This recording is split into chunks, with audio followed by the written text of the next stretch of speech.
Հայաստանը Եվրամիության հետ համատեղ մշակում է ռադիոակտիվ թափոնների և աշխատած միջուկային վառելիքի ռազմավարության փաստաթուղթը, ինչպես վերամշակել ռադիոակտիվ թափոնները և ինչպես թաղել։ Այս հարցերն են հիմնականում միջազգային ատոմային գործակալության ուշադրության կենտրոնում։ Մեր երկրի էներգետիկա և բնական պաշարների նախարարության ներկայացուցիչները վստահեցնում են, որ Հայաստանն ամբողջ շղթան իրականացնում է ըստ միջազգային պահանջների։ Բարձր մակարդակի պրոֆեսիոնալներ են աշխատում, բայց բոլոր դեպքերում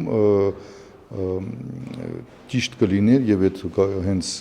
առաջարկությունները կան, ինստիտուցիոնալ փոփոխություններ կատարեինք եւ սա ավելի կոնսոլիդացված ձևով անենք, որտեղ մենք ունենք առանձին ընկերություն, որը ուղղակի թափոններով է զբաղվում, ատոմակայանը ունենք եւ այլն։ Մասնագետներն առաջարկում են հիմնադրել ռադիոակտիվ թափոնների եւ աշխատած միջուկային վառելիքի կառավարման ազգային օպերատոր։ Այն կապահովի ռադիոակտիվ թափոնների միասնական եւ կենտրոնացված կառավարումը։ Բավականին էֆեկտիվ համակարգ է եւ ուրեմն կիրառման համար, իմպլեմենտացիայի համար ես որևէ իրավական